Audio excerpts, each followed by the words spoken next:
Buenas noches, muy buenas noches. Está usted en su programa Acapulco a la carta.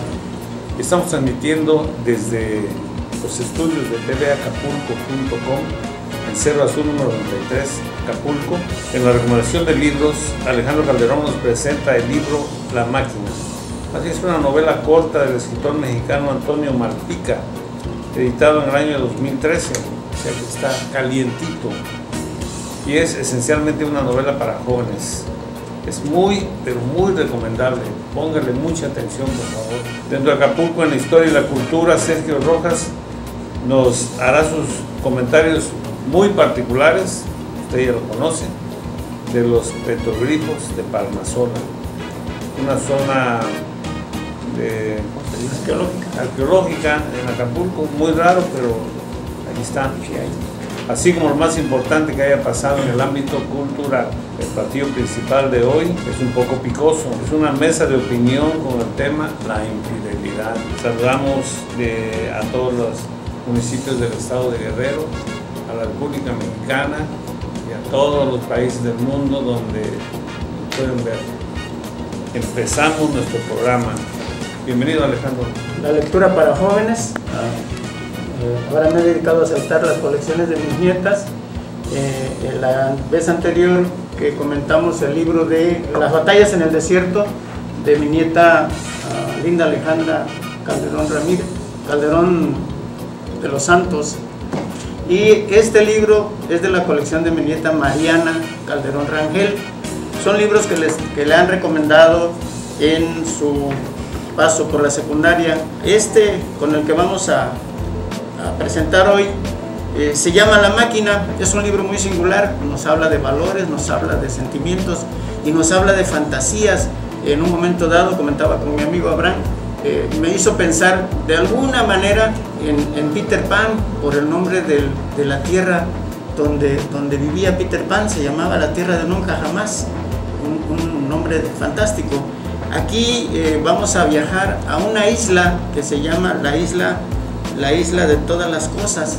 La historia empieza, nos describe a un joven, Chano, que de alguna manera se encontraba en un estado de inactividad porque no pudo pasar ningún examen para asistir a algún bachillerato. En las prepas donde presentó exámenes fue rechazado.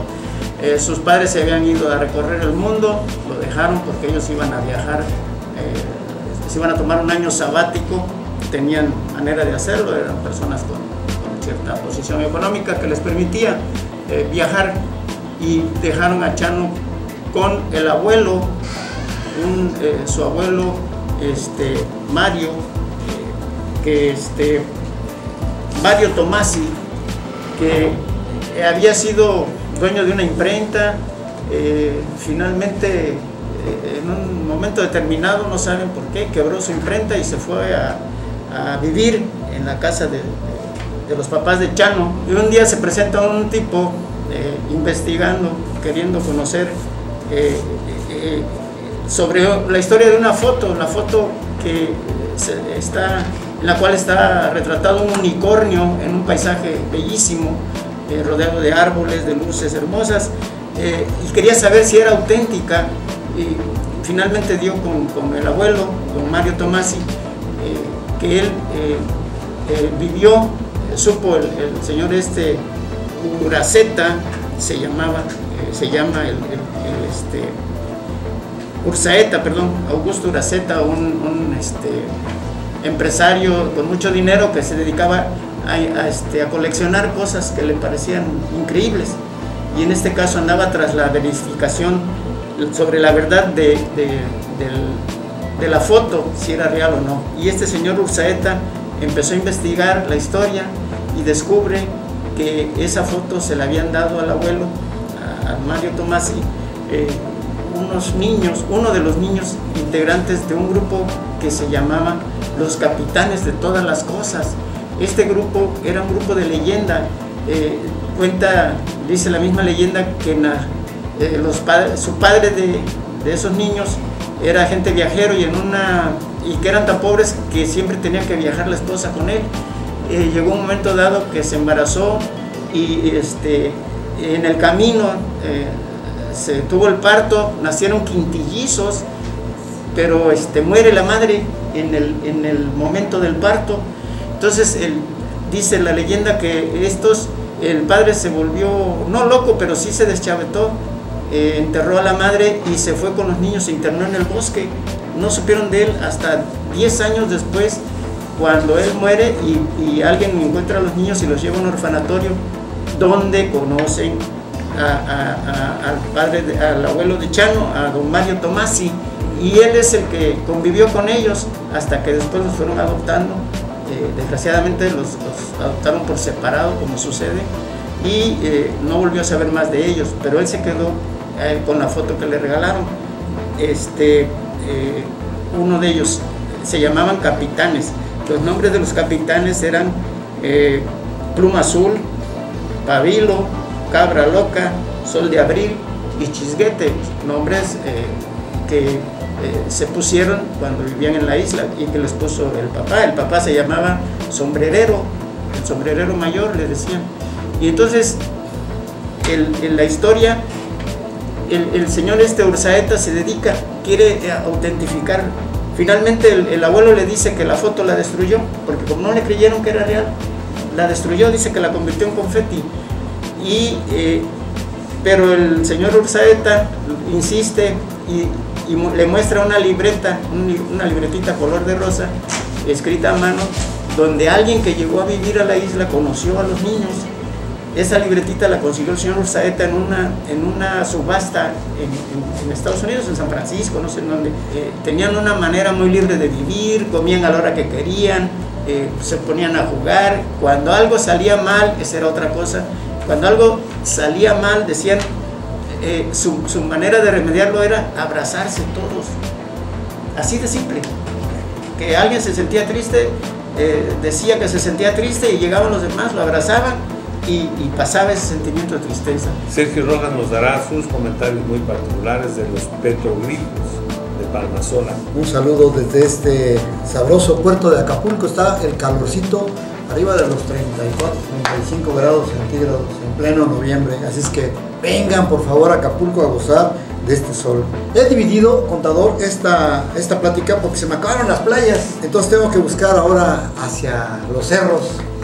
Y me he encontrado unas cosas interesantes. Los petroglifos en Guerrero, primero que nada, son estas partes de los orígenes de la comunicación, de los orígenes de la civilización. Antes de ser inventada la escritura, amigos, como forma de comunicación, el ser humano utilizó otras formas de expresión, otra forma de comunicación, y denominadas en un conjunto arte rupestre. Este arte rupestre, o algunas de estas formas de este arte rupestre, quedaron registradas en figuras labradas en piedra, que siguen siendo atrayentes por su misteriosa belleza particular. En el diccionario podemos encontrar que petroglifos es el nombre que se le da a un dibujo o en una roca o en una piedra, y de modo muy particular a los realizados durante el periodo neolítico. Estas son las etapas de carácter antiguo, de carácter ancestral, más que ancestral. Bueno, y aparte de que aquí en Acapulco, en nuestra entidad, en las inmediaciones de la bahía de Acapulco y sobre todo de la bahía de Puerto Marqués, se han localizado 9 sitios, amigos, así es que este va a ser el primero que vamos a tratar. 9 sitios arqueológicos con petroglifos que representan una de las principales evidencias de los asentamientos costeros más antiguos en Mesoamérica, y se remonta precisamente a este periodo preclásico, localizándose, les voy a adelantar un poquito de lo que vamos a ver en futuras presentaciones, aparte de la segunda parte de estos petroglíficos de aquí de Acapulco, el Cerro Tambuco, en La Mira, de Palmasola, en Caleta y Caletilla, en La Sabana, El Coloso, Puerto Marqués, Mangos y Playa Mogollitos. Ustedes llegan ¿cómo llegar a Palmasola? Van a llegar a lo que es la área restringida que se llama aquí en Acapulco el Veladero, y ahí se encuentra este sitio arqueológico más importante de la región. Tiene 18 rocas con petrograbados elaborados por los aparentemente primeros pobladores de esta zona, que fueron los Yopes, entre los siglos 2 y antes de Cristo y 2 después de Cristo, o sea, hace 2000 años aproximadamente. considerados como los primeros pobladores de la zona. Palmasola se suma a otros lugares, como les comentaba, entre los que vamos a ir comentando poco a poco. Las cuevas inclusive de Oxtotitlán en Chilapa, donde se observan pinturas y murales olmecas, y las pinturas localizadas en la cueva de Ocuapa, en Copanatoyac, que cubren unos 30 metros. La zona arqueológica toma su nombre por la colindancia con la colina vecina que se llama, o con la colonia vecina que se llama Palmasola precisamente, y los pobladores del lugar refieren que el origen de este nombre es por que junto a la iglesia local había una única palma, y por eso le pusieron Palmasola. Esta palma posteriormente fue derribada, la iglesia se quedó sin palma, y bueno, pues Palmasola prevalece como nombre. Pero este Palmasola es un asentamiento arqueológico localizado en el anfiteatro, en la parte alta del puerto de Acapulco, aquí en el estado de Guerrero. Y este lugar se localiza a unos 6 kilómetros aproximadamente. Ustedes llegan a la parte alta del anfiteatro, donde está la Ruiz Cortines, y ahí van a encontrar la avenida Palmasola, la que sube. Inclusive hay colectivos que dicen así, Palmasola, son de color rosita, o eran de color rosita, es que pueden seguir ustedes si traen coche a uno de estos colectivos. Y bueno, cuentan las leyendas que las figuras místicas humanas grabadas en las rocas, que representan historia, leyendas o mitos y costumbres, ya se trataba de este lugar, que es un lugar sagrado. Este conjunto de 18 rocas de granito de diversos tamaños, con grabados que describen la forma de vida y el entorno geográfico del lugar, que estuvo avistado entre estos años de los 800 a.C. y 750 después de Cristo. Cuando hablamos de infidelidad, es cuando se rompe el lazo sagrado de serle fiel a una persona, a una idea, a un propósito o a ti mismo, es decir, a tus propios principios. El uso de la palabra infidelidad normalmente se refiere a sentimientos amorosos, ya sea en forma oficial o como un compromiso de vivir juntos a corto o largo plazo.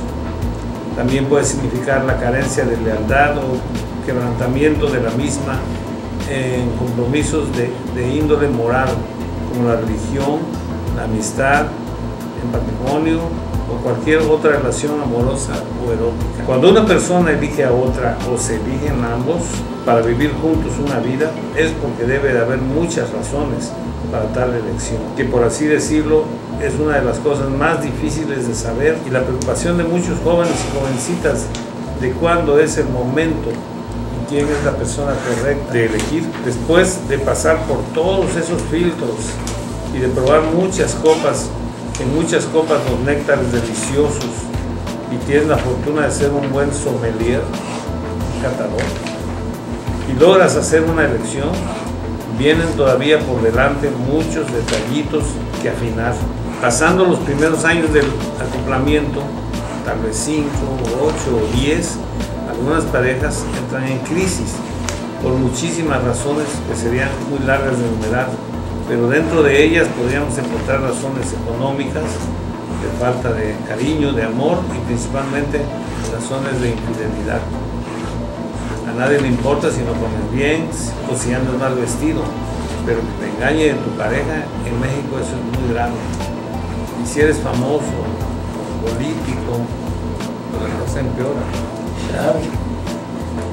Se decía que en la década de los 50 y 60 el porcentaje de infidelidad en los hombres comprometidos era como del 40%. O sea, 4 de cada 10 hombres casados habían sido infieles por lo menos una vez. En el folclore mundial, al marido engañado se le dice cornudo, por aquello de los bueyes. Y por cierto, hay 4 tipos de cornudos, a decir, el complaciente, que se alegra de la situación y además la persona; el quejumbroso, que se queja abiertamente de su desgracia; el tranquilo, quien se toma las cosas con mucha calma; Debe ser ingleses. Y el ignorante, que es el único idiota que no lo sabe todo el pueblo. Yo recuerdo en aquellos cuentos de aventuras de los cruzados, en la historia de los cruzados, los islámicos, los islamistas, los mahometanos, a los cruzados les decían infieles, se iban a atacar a los infieles. En contra de los infieles, sí.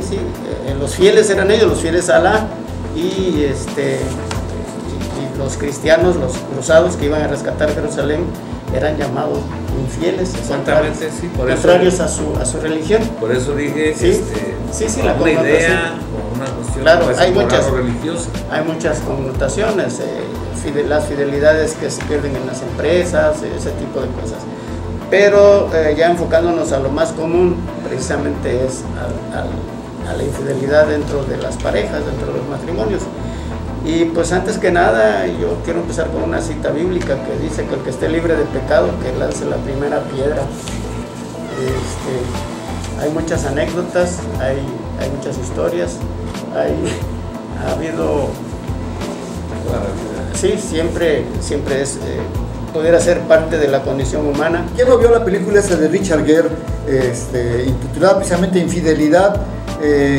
Donde, y hubo una versión anterior a esta de Richard Gere en francés, también intitulada la Infidelidad, donde una mujer que es feliz con su marido viaja a la Gran Manzana, Nueva York, y encuentra ahí un chavo pues más joven que su marido, ¿no?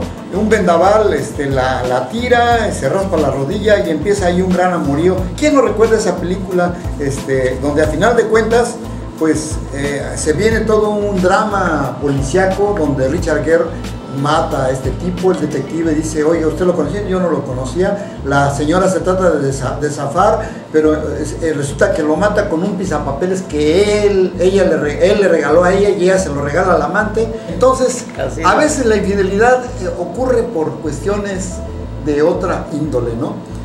Yo pienso que a reserva de comentar 2 o 3 películas más, pero hay películas muy interesantes, y esta de Richard Gere me parece a mí muy especial, ¿no? Con este tipo de infidelidad, donde pues ella tiene uno de los hombres más aceptados en la pantalla, que es Richard Gere, y se enreda con un chavo, ¿no? ¿Se puede perdonar la infidelidad?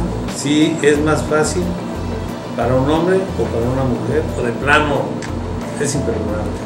Podemos especular en un momento dado, podemos pensar que todo depende también de la formación, podríamos decir, de la formación religiosa o cultural que tenga la persona. Yo recuerdo haber oído o haber visto que las culturas europeas, por ejemplo, aceptaban inclusive que los grandes nobles tuvieran las amantes y reconocidas, y hasta presumían de ellas. Nunca había alguna discusión en ese aspecto. Son culturas diferentes, obviamente, volvemos a lo mismo, la formación que podamos tener, o a la otra, que podemos fallar, o que puede fallar en un momento dado. Vuelvo a repetir, es cuestión de... Además también es cuestión de temperamento. Por ejemplo, los latinos somos más reacios a todas esas cosas. Pues Estados Unidos, es la herencia. Pues fíjate que no es tanto de temperamento. Hay una gran historia del gran perdón y de la gran infidelidad a nivel religioso, en el caso de la llamada Virgen María, ¿no?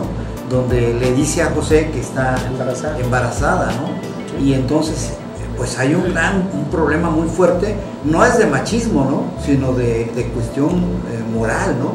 Y José pues la perdona. O sea, claro, a la larga uno sabe que es un concepto de religión, un concepto de deidad. Es cuestión de fe. Pero en ese momento, imagínate el gran